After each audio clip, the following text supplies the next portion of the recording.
హైదరాబాద్ మైత్రివనంలో అగ్ని ప్రమాదం తెలుగు రాష్ట్రాల్లో కలవరం రేపింది.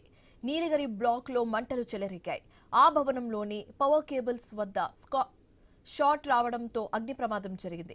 ఒక్కసారిగా బిల్డింగ్ పై వరకు మంటలు వ్యాపించాయి. 1-2 అంతస్తుల్లో మంటలు తీవ్రంగా వ్యాపించాయి. దట్టమైన పొగలు రావడంతో విద్యార్థులు వెంటనే పరుగులు చేపట్టారు. బిల్డింగ్ నలువైపులా మెట్లు ఉండడంతో పెను ప్రమాదం తప్పింది.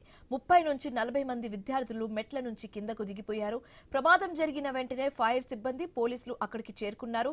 4వ అంతస్తులోని ఇన్స్టిట్యూట్ లో చిక్కుకున్న విద్యార్థులను నిచ్చెన ద్వారా రక్షించారు.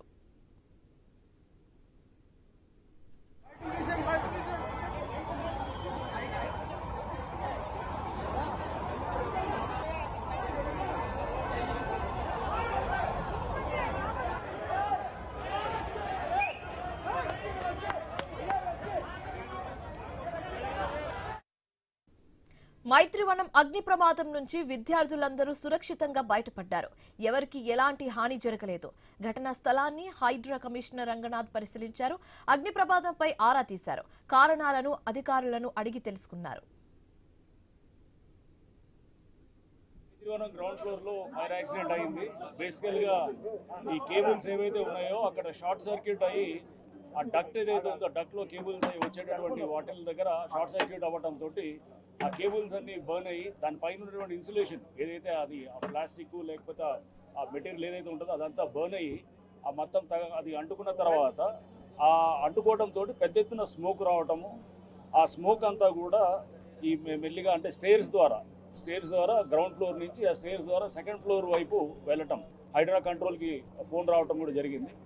రావడంతో వెంటనే ఇక్కడ టీమ్ 17 బండి ఇక్కడే మైత్రివనం పక్కనే ఉంటుంది. ఇమీడియట్గా వాళ్ళు రావటం, ఈ రోప్ ల్యాడర్స్ తోటి అక్కడ దాదాపు 20 మంది పైన ఎవరైతే ఈ బాల్కనీస్లో ఉన్నారో బాల్కనీస్లో కూడా వచ్చే పరిస్థితి లేకుండా ఈ రోప్ ల్యాడర్స్ తోటి టీమ్ 17 వాళ్ళు ఇమీడియట్గా రావటం, ఇక్కడికి వచ్చేసి వాళ్ళు రెస్క్యూ చేయడం జరిగింది. టోటల్గా 50 మంది దాకా మొత్తం దీంట్లో స్టక్ అయి ఉన్నారు. ఈ ప్రోటోకాల్స్ ఏవైతే ఉన్నాయో, ఏ రూల్స్ అయితే పాటించాలో వాటిని పాటించేటట్టు చేయాల్సిన అవసరం ఉంది. ఎక్కడైతే కేబుల్స్ ఉన్నాయో దాని పైన వెంటనే కాంక్రీట్ ఉంది. దాని మూలంగా ఫైర్స్ పైకి వెళ్ళలేదు.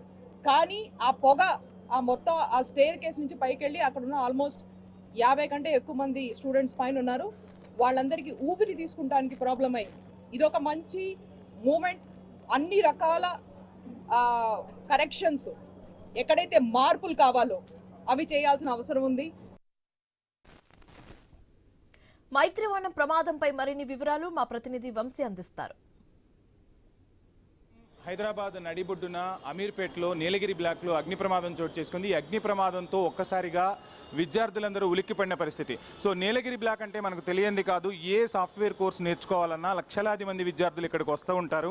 సో ఒక్కసారిగా ఈ ప్రమాదం జరగడంతో ఎన్నో అనుమానాలు ఇప్పుడు మనకు బయట కనిపిస్తున్న పరిస్థితి. షార్ట్ సర్క్యూట్ వల్ల ప్రమాదం జరిగింది, విద్యార్థులకు ఏమీ కాకపోవడంతో అంతా ఊపిరి పీల్చుకుంటున్నా ఒక్కసారిగా ఎన్నో సందేహాలు అయితే వస్తున్నాయి. ఇప్పుడు నేను మీకు విజువల్స్లో క్లియర్ కట్గా చూపించే ప్రయత్నం చేస్తాను. సో ఫైర్ ఎక్విప్మెంట్ అనేది ఎంత దారుణంగా ఉంది, ఒకవేళ ఘోర ప్రమాదం జరిగి ఉంటే రక్షించే పరిస్థితులు ఉన్నాయా లేదా అనేది కూడా నేను మీకు చెప్పే ప్రయత్నం చేస్తాను. సో ఇక్కడ కింద మీరు ఈ పైప్ని చూడవచ్చు. సో ఇక్కడి నుంచే మనం వాటర్ని ఫైర్ ఇంజన్స్ ద్వారా నీటిని పైకి పంపించాల్సి ఉంటుంది. తుప్పు పట్టి విరిగిపోయిన స్థితిలో ఉన్నాయి. ఇక్కడ ఈ పైపును కూడా మనం క్లియర్గా చూడవచ్చు. సో ఎన్నో దశాబ్దాల క్రితం ఉన్నట్టుగా ఈ పైపులు తుప్పు పట్టిపోయి ఉన్న పరిస్థితులు. అంటే ఎక్కడా కూడా ఎవరూ కూడా నిరంతర పర్యవేక్షణ లేదు అనేది మాత్రం సుస్పష్టంగా కనిపిస్తోంది. లక్షలాదిగా డబ్బులు ఆర్జించడమే ధ్యేయంగా పెట్టుకుంటున్నారు తప్ప ప్రజల ప్రాణాలను గాలికి వదిలేశాయి. సో ప్రభుత్వాలు కూడా ఎక్కడ దృష్టి సారించట్లేదు అనేది మాత్రం సుస్పష్టంగా కనిపిస్తున్న పరిస్థితి. ఇది మనం క్లియర్ కట్గా విజువల్స్లో చూడవచ్చు.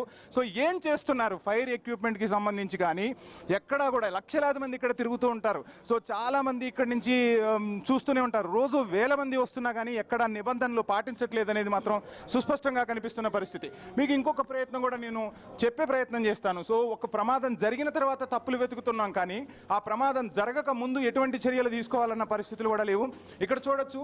సో ఎంత చిమ్మ చీకటిగా ఉంది, ఎటువంటి వెంటిలేషన్ లేదు. దశాబ్దాల క్రితం కట్టిన బిల్డింగ్లో ఫైర్కి సంబంధించి, ఫైర్ ఎక్విప్మెంట్కి సంబంధించి, బోర్డులకు సంబంధించి కానీ ఎక్కడా కూడా ఎలక్ట్రిసిటీ బోర్డుకు సంబంధించి కానీ ఎటువంటి నియమ నిబంధనలు పాటించని పరిస్థితులు అయితే క్లియర్ కట్గా కనిపిస్తున్నాయి. సో ప్రమాదం జరిగిన తర్వాత అందరూ అలర్ట్ అవ్వటం, 2 రోజులు హడావిడి చేయటమే కానీ శాశ్వత ప్రాతిపదికన చర్యలు తీసుకున్న దాఖలాలు మాత్రం కనిపించట్లేదు.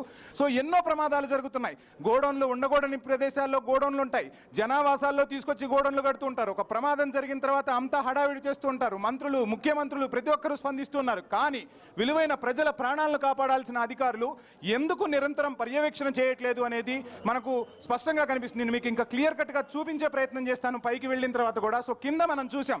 సో ఒకవేళ ప్రమాదం జరిగి ఉంటే ఈరోజు ఫైర్ ఇంజన్లు వచ్చినా నీళ్లను పైకి పంపించే ప్రయత్నాలు ఏమైనా ఉన్నాయంటే అక్కడ వ్యవస్థ ఎంత అధ్వానంగా ఉందో మనకు క్లియర్ కట్గా కనపడుతోంది.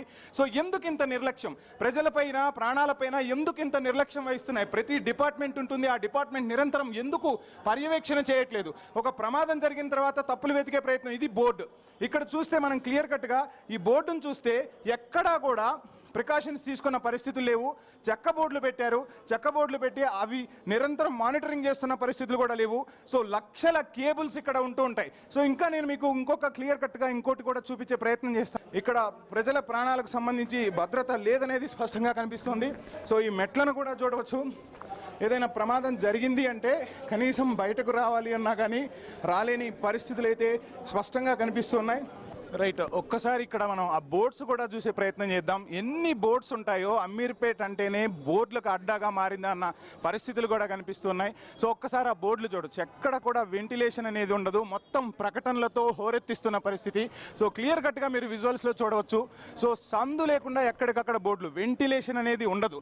సో ఎక్కడా కూడా ఫైర్ ఎక్విప్మెంట్కి సంబంధించి కానీ, ఫైర్ ఎగ్జిస్టింగ్ సంబంధించి కానీ ఎక్కడా కూడా ఉండవు. అక్కడ విజువల్స్లో క్లియర్ కట్గా చూడవచ్చు. ఆ పైపులన్నీ కూడా తుప్పు పట్టిపోయిన పరిస్థితులు కనిపిస్తున్నాయి.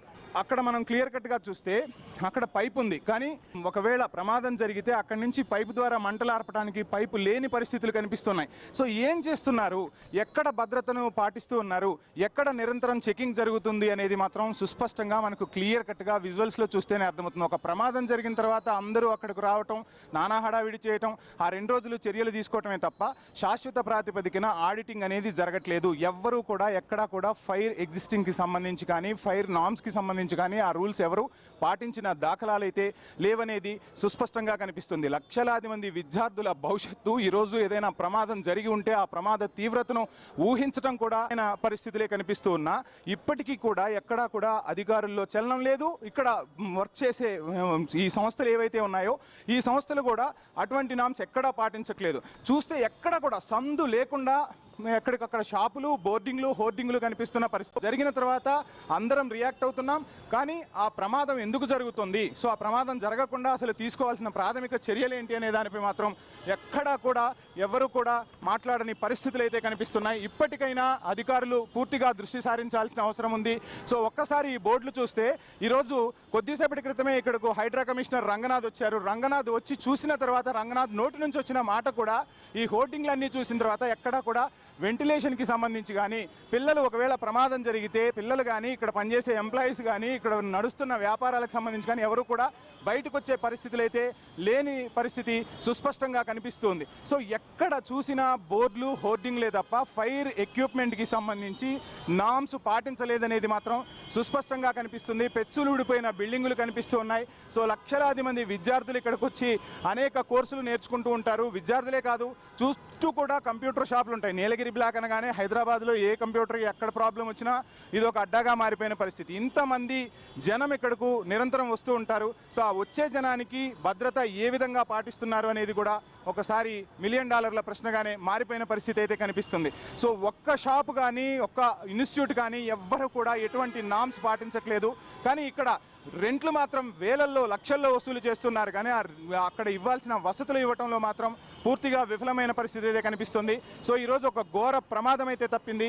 ఇకనైనా ప్రభుత్వాలు అదేవిధంగా అధికారులు పూర్తిగా దృష్టి సారించాల్సిన అవసరం అయితే ఉంది.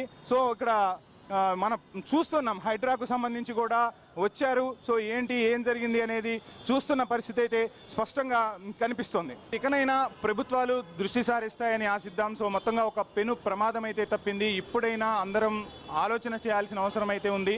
సో ముందు మీకు చూపించినట్టుగా ఫైర్ ఎక్విప్మెంట్కి సంబంధించి ఎక్కడా కూడా నామ్స్ పాటించట్లేదనేది సుస్పష్టంగా తెలుస్తుంది. ఇకనైనా ఫైర్ సేఫ్టీ అధికారులు దృష్టి సారించాలి. సో ఇటువంటి బిల్డింగుల్లో ప్రజల ప్రాణాలను కాపాడటానికి ఎటువంటి నిర్ణయాలు తీసుకోవాలో మరొకసారి పునఃసమీక్షించుకోవాల్సిన అవసరం అయితే ఉందనేది ఐ న్యూస్ వేదికగా విజ్ఞప్తి చేస్తున్నాం. సో వాటన్నింటినీ సమీక్ష చేయాల్సిన అవసరం ఉంది. ప్రజల ప్రాణాలను కాపాడాల్సిన బాధ్యత ప్రభుత్వాలపై ఉంటుంది. సో భద్రతతో పాటు వారికి సౌకర్యాన్ని కూడా కల్పించాల్సిన అవసరం ఉంటుంది. సో ఏదైనా ప్రమాదం జరిగితే కనీసం బయటకు వచ్చే పరిస్థితులు కూడా లేవంటే సో ఎంత ఆటవికంగా ఇక్కడ ఈ బిల్డింగ్స్ను నిర్వహిస్తున్నారో మనం అర్థం చేసుకోవచ్చు. ఇకనైనా ప్రభుత్వాలు దృష్టి సారిస్తాయని ఆశిద్దాం. కెమెరామెన్ శివాతో వంశీ, నీలగిరి బ్లాక్ నుంచి.